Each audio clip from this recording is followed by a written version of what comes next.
ಜೈ ಶ್ರೀರಾಮ್. ಎಲ್ಲರಿಗೂ ನಮಸ್ಕಾರ. ನಾವು ಶಾಖವ್ರತದಲ್ಲಿ ಮಾಡ್ಬೋದಾದಂಥ ಇನ್ನೊಂದು ಸಿಂಪಲ್ ಮ್ಯಾಂಗೋ ಲಡ್ಡುನ ಹೇಗೆ ಮಾಡೋದು ಅಂತ ನೋಡೋಣ. ಒಂದು ದಪ್ಪ ಕಾಯಿನ ತುರ್ಕೊಂಡು ಇಟ್ಕೊಂಡಿದ್ದೀನಿ, ಹಸಿ ಕಾಯಿ ತುರಿ.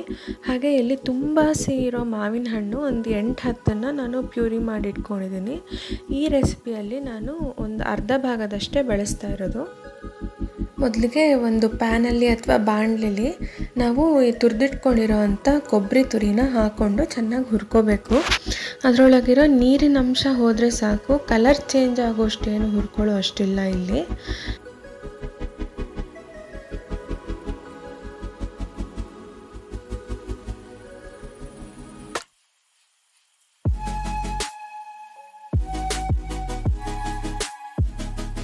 ಇದೇ ಥರ ತುಂಬ ಸಣ್ಣ ಉರಿಯಲ್ಲಿ ಇದನ್ನು ಒಂದು 8-10 ನಿಮಿಷ ಹುರ್ಕೋಬೇಕಾಗತ್ತೆ. ಈ ಸ್ಟೆಪ್ಪನ್ನ ನೀವು ಸ್ಕಿಪ್ ಮಾಡಬೇಕಂದ್ರೆ ನಾವು ಇಲ್ಲಿ ಹಸಿ ಕೊಬ್ಬರಿ ತೊಗೊಂಡಿದ್ದೀವಲ್ಲ, ಅದ್ರ ಬದಲು ಡೆಸಿಕೇಟೆಡ್ ಕೋಕೋನಟ್ನ ಇದೇ ಪ್ರಮಾಣದಲ್ಲಿ ತೊಗೋಬೋದು. ಡೆಸಿಕೇಟೆಡ್ ಕೋಕೋನಟ್ ತೊಗೊಂಡಾಗ ನೀವು ಈ ಥರ ಹುರಿಯೋಷ್ಟೇನು ಇರೋದಿಲ್ಲ. ಡೈರೆಕ್ಟಾಗಿ ಅದನ್ನು ಪ್ಯಾನಲ್ಲಿ ಹಾಕಿ ಅದ್ರ ಜೊತೆಗೆ ಮ್ಯಾಂಗೋ ಪ್ಯೂರಿನ ಮಿಕ್ಸ್ ಮಾಡ್ಕೋಬೋದು. ಮೊದಲೇ ನಾನು ಹೇಳಿದಂತೆ ಮಾವಿನ ಹಣ್ಣು ತುಂಬ ಸಿಹಿತು. ಸೊ ಹಾಗಾಗಿ ನಾನು ಎಕ್ಸ್ಟ್ರಾ ಏನು ಸಕ್ಕರೆ ಅಥವಾ ಬೆಲ್ಲ ಯಾವುದನ್ನೇ ಹಾಕ್ಕೊಂಡಿಲ್ಲ. ನೀವು ಮಾವಿನ ಹಣ್ಣು ಸಿಹಿ ನೋಡಿಕೊಂಡು ನೀವು ಬೇಕಾದಷ್ಟು ಬೆಲ್ಲ ಅಥವಾ ಸಕ್ಕರೆನ ಹಾಕೋಬೋದು. ನಾನಿಲ್ಲಿ ಪ್ಯೂರಿ ಮಾಡಿ ಇಟ್ಕೊಂಡಿದ್ನಲ್ಲ, ಅದರಲ್ಲಿ ಅರ್ಧ ಭಾಗದಷ್ಟು ಮಾತ್ರ ನಾನು ಈ ರೆಸಿಪಿಗೆ ಯೂಸ್ ಮಾಡ್ತೇನೆ. ಮಾವಿನ ಹಣ್ಣಿನ ಪ್ಯೂರಿನ ಹಾಕ್ಕೊಂಡು ಚೆನ್ನಾಗಿ ಮಿಕ್ಸ್ ಮಾಡ್ಕೊತಾ ಹೋಗಬೇಕು. ಹಸಿ ಕೊಬ್ಬರಿನ ಇಲ್ಲಿ ನಾವೇನು ತೊಗೊಂಡಿದ್ದೀವಿ ಅದನ್ನು ಕೈಯಲ್ಲಿ ತುರ್ಕೊಂಡು ಹಾಕ್ಕೊಂಡಿರೋದ್ರಿಂದ ಅದು ಸ್ವಲ್ಪ ದಪ್ಪನೇ ಇರುತ್ತೆ. ಅಂದರೆ ಟೆಕ್ಸ್ಚರ್ ತುಂಬ ಚೆನ್ನಾಗಿರುತ್ತೆ ಆ್ಯಕ್ಚುಲಿ ಮ್ಯಾಂಗೋ ಲಡ್ಡೂದಲ್ಲಿ.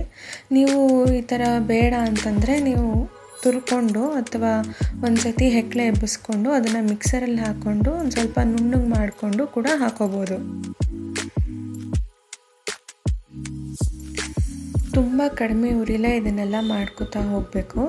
ಇದನ್ನೆಲ್ಲ ಚೆನ್ನಾಗಿ ಮಿಕ್ಸ್ ಮಾಡ್ಕೊತಾ ಹೋಗ್ತಿದ್ದಾಗೆ ಅದು ಸ್ವಲ್ಪ ಗಟ್ಟಿ ಆಗೋಕ್ಕೆ ಶುರು ಆಗುತ್ತೆ. ಅದರಲ್ಲಿರೋ ನೀರಿನ ಅಂಶ ಎಲ್ಲ ಹೋದರೆ ಸ್ವಲ್ಪ ಗಟ್ಟಿ ಆಗೋಕ್ಕೆ ಶುರು ಆಗುತ್ತೆ. ನಿಮಗೆ ಗೊತ್ತಾಗತ್ತೆ. ಅದು ಗಟ್ಟಿ ಆಗೋ ತನಕ ಚೆನ್ನಾಗಿ ಕೈ ಬಿಡದೆ ಮಿಕ್ಸ್ ಮಾಡ್ಕೊತಾ ಇರಬೇಕು. 25-30 ನಿಮಿಷ ಬೇಕಾಗುತ್ತೆ. ಸ್ವಲ್ಪ ನೀರಿನ ಅಂಶ ಎಲ್ಲ ಹೋಗಿ ಗಟ್ಟಿ ಆಗೋಕ್ಕೆ ಶುರು ಆಗೋಕ್ಕೆ. ನಾವು ಕಂಟಿನ್ಯೂಸ್ ಆಗಿ ಕೈ ಬಿಡದೆ ಕಲಿಸ್ಕೊತಾ ಇರಬೇಕು.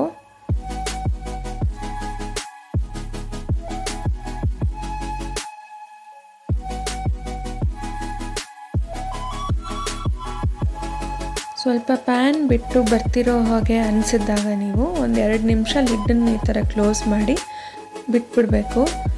ಆಮೇಲೆ ಮತ್ತೆ ಅದನ್ನು ಲಿಡ್ ತೆಗೆದು ಚೆನ್ನಾಗಿ ಕಲಿಸ್ಕೋಬೇಕು. ನಿಮಗೆ ಈ ಪಾಯಿಂಟಲ್ಲಿ ಬೇಕಾದರೆ ಹಾಲಿನ ಪುಡಿನ ಸೇರಿಸ್ಕೋಬೋದು. ಇದು ಟೋಟಲಿ ಆಪ್ಷನಲ್. ಅದು ಇಲ್ಲ ಅಂತಂದ್ರೂ ತುಂಬ ಚೆನ್ನಾಗೇ ಬರುತ್ತೆ ಇದು ರೆಸಿಪಿ. ಬಟ್ ಇದು ಹಾಲಿನ ಪುಡಿ ಹಾಕೋದ್ರಿಂದ ಒಂಥರ ಮಾವ ಹಾಕಿದ್ದು ಟೇಸ್ಟ್ ಬರುತ್ತೆ. ತುಂಬ ಸಾಫ್ಟಾಗಿ ತುಂಬ ಚೆನ್ನಾಗಿರುತ್ತೆ.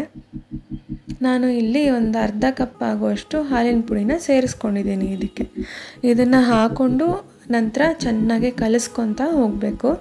ಅದು ಕಲಿಸ್ಕೊತಾ ಹೋಗ್ತಿದ್ದಾಗೆ ಅದೊಂದು ಸ್ವಲ್ಪ ಇನ್ನೂ ಗಟ್ಟಿ ಆಗೋಕ್ಕೆ ಶುರು ಆದಾಗ ನೀವು ಹಲ್ವಾ ಥರ ಹದದಲ್ಲಿ ಬೇಕು ಅಂದರೆ ಮಿಲ್ಕ್ ಪೌಡರ್ ಹಾಕಾದ್ಮೇಲೆ ಒಂದು 8-10 ನಿಮಿಷ ಕಲಿಸ್ಕೊಂಡು ತೆಗೆದುಕೊಂಡ್ರೆ ಹಾಗೆ ಹಲ್ವಾ ಥರ ತಿನ್ಕೋಬೋದು. ಇಲ್ಲ ಅಂದರೆ ಲಾಡು ಥರ ಬೇಕು ಅಂತಂದರೆ ಇನ್ನೊಂದು ಸ್ವಲ್ಪ ಗಟ್ಟಿ ಆಗಬೇಕದು. ಗಟ್ಟಿಯಾಗಿ ಫುಲ್ಲು ಬಾಣಲೆನ ಬಿಟ್ಟು ಒಂದು ಹಿಟ್ಟು ಥರ ನಾವು ಚಪಾತಿ ಹಿಟ್ಟನ್ನು ಏನು ಕಲಿಸ್ತೀವಿ ಆ ಹದದಲ್ಲಿ ಬಂದಾಗ ನಮಗೆ ಆರಾಮಾಗೆ ಉಂಡೆ ಕಟ್ಕೊಳ್ಳೋಕ್ಕೆ ಸಾಧ್ಯ ಆಗುತ್ತೆ. ಇಲ್ಲ ಅಂದರೆ ಕೈಯಲ್ಲಿ ಅಂಟ್ತಾ ಇರುತ್ತೆ. ತುಂಬ ಮೆತ್ತಗಾಗೋದ್ರೆ ಉಂಡೆ ಕಟ್ಟೋಕ್ಕೆ ಬರೋದಿಲ್ಲ.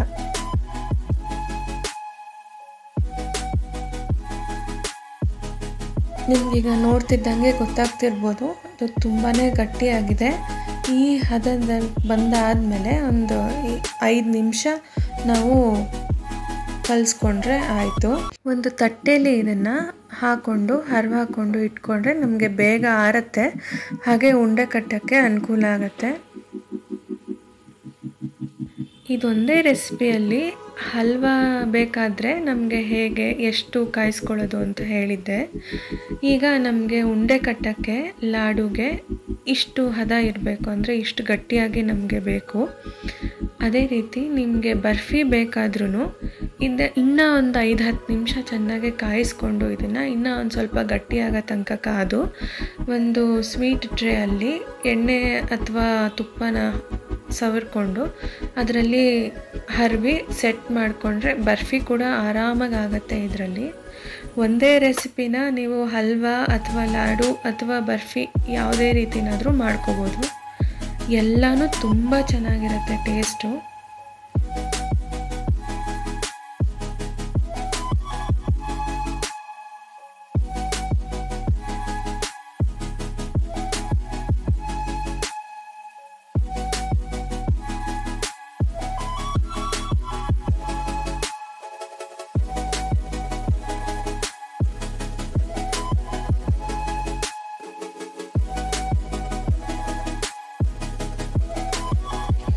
ತಟ್ಟೆಯಲ್ಲಿ ಆರಕ್ಕೆ ಇಟ್ಕೊಂಡಿದ್ವಲ್ಲ ಆ ಮಿಶ್ರಣ ತಗೊಂಡು ಸಣ್ಣ ಸಣ್ಣ ಲಡ್ಡು ಶೇಪಲ್ಲಿ ನಾವು ಉಂಡೆನ ಕಟ್ಕೊಂಡು ಇದಕ್ಕೆ ನಾನು ಒಂದು ಚಿಕ್ಕ ಕಪ್ಪಲ್ಲಿ ಡೆಸಿಕೇಟೆಡ್ ಕೋಕೋನಟ್ನ ತೊಗೊಂಡಿದ್ದೀನಿ.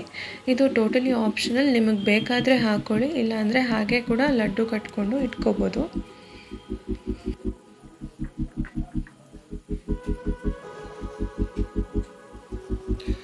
ನಾವು ಈ ರೆಸಿಪಿಗೆ ತೊಗೊಂಡಿರೋ ಕ್ವಾಂಟಿಟಿಯಲ್ಲಿ ಆರಾಮಾಗೆ ಒಂದು 18ರಿಂದ 20 ಮ್ಯಾಂಗೋ ಲಡ್ಡು ಆಗುತ್ತೆ.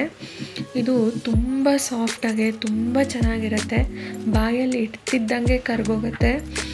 ಮಕ್ಕಳಿಗೆ ದೊಡ್ಡವ್ರಿಗೆ ಎಲ್ಲರಿಗೂ ತುಂಬ ಇಷ್ಟ ಆಗುತ್ತೆ. ಅದರಲ್ಲೂ ಇಲ್ಲಿ ನಾವು ಮಿಲ್ಕ್ ಪೌಡರ್ ಅಥವಾ ಹಾಲಿನ ಪುಡಿ ಹಾಕ್ಕೊಂಡಿರೋದ್ರಿಂದ ಅದೊಂಥರ ಮಾವ ಹಾಕಿದ್ದು ಅಥವಾ ಖೋವಾ ಹಾಕಿದ ಟೇಸ್ಟ್ ಬರುತ್ತೆ. ತುಂಬ ಚೆನ್ನಾಗಿರುತ್ತೆ ಇದು. ನೀವು ಒಂದ್ಸತಿ ಟ್ರೈ ಮಾಡಿ ನೋಡಿ. ಇದನ್ನು ಒಂಥರ ಫೂಲ್ ಪ್ರೂಫ್ ರೆಸಿಪಿ ಅಂತಲೇ ಹೇಳ್ಬೋದು. ಯಾರೇ ಮಾಡಿದ್ರು, ಮಾಡೋಕ್ಕೆ ಬರ್ದೇವ್ರವ್ರು ಮಾಡಿದ್ರು ತುಂಬ ಚೆನ್ನಾಗಿ ಬರುತ್ತೆ, ಪರ್ಫೆಕ್ಟಾಗಿರುತ್ತೆ.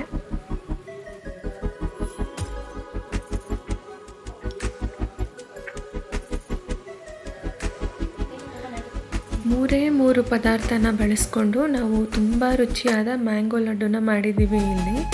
ಇದನ್ನು ನೋಡ್ತಿದ್ದಂಗೆ ತಿನ್ನಬೇಕು ಅನಿಸುತ್ತೆ ಅಲ್ವಾ? ನೀವು ಖಂಡಿತ ಒಂದ್ಸತಿ ಟ್ರೈ ಮಾಡಿ. ನಿಮಗೆ ಹೇಗೆ ಅನ್ನಿಸ್ತು ಈ ರೆಸಿಪಿ ಅಥವಾ ನಿಮಗೆ ಹೇಗೆ ಬಂತು ಅನ್ನೋದನ್ನು ಖಂಡಿತ ತಿಳಿಸಿ ನನಗೆ.